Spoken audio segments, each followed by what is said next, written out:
शुका सारिखे पूर्ण वैराग्य जाचे, वशिष्ठा परी ज्ञान योगेश्वराचे, कवी वाल्मिका सारिखा मान्य ऐसा, नमस्कार माझा सद्गुरु रामदासा. जय जय रघुवीर समर्थ.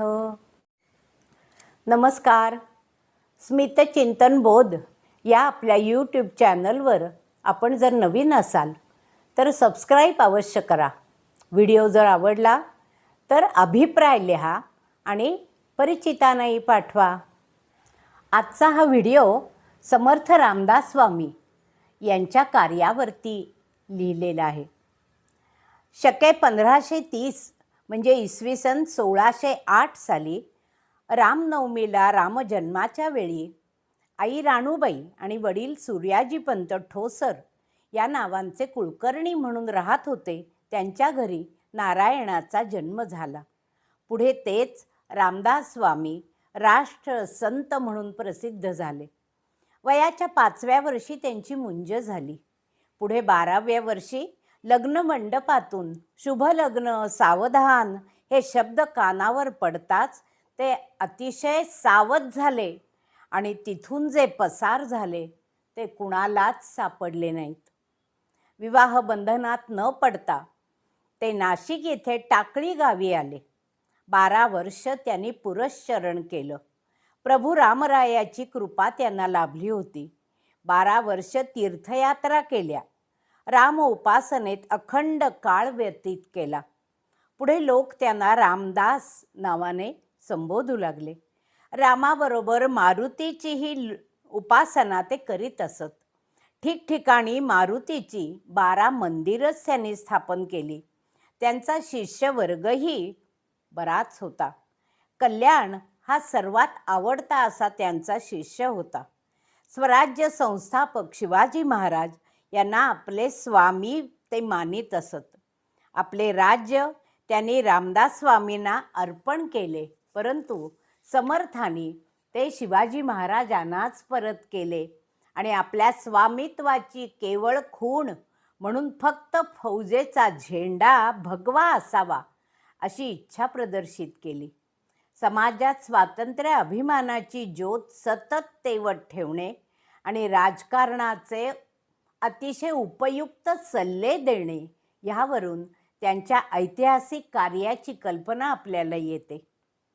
सामर्थ्य आहे चळवळीचे, जो जे करील तयांचे, परंतु तेथे भगवंताचे अधिष्ठान पाहिजे, हे त्यांचे ध्येय होते.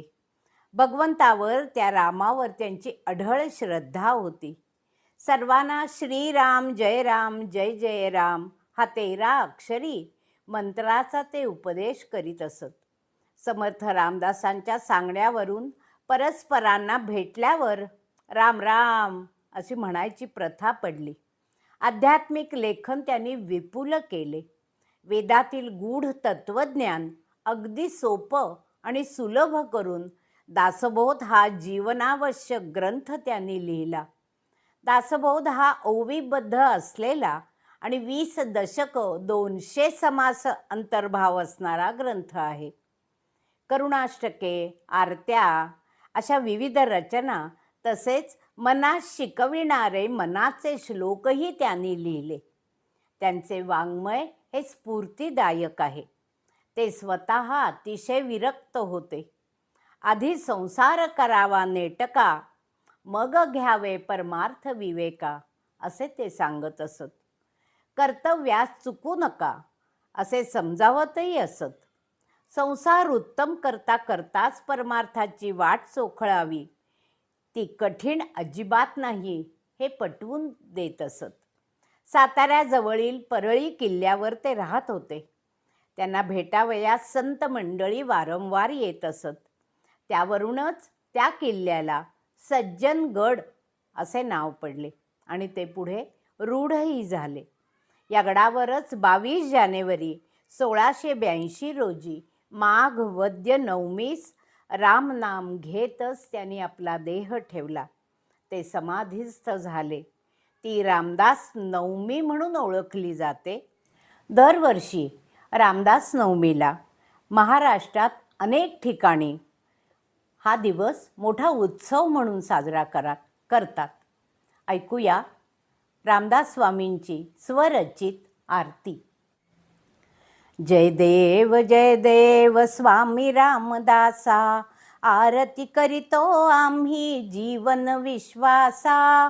जय देव पुण्याईचे फळ जे अवतरित झाले, देशहितार्थ जीवन राष्ट्र संत जाहले.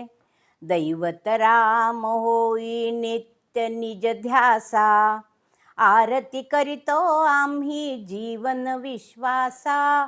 जय देव तीर्थयात्रा पुरश्चरणे राष्ट्रव्यापी हो, ज्ञानार्जन अनलेखन हे सर्वांसाठी हो.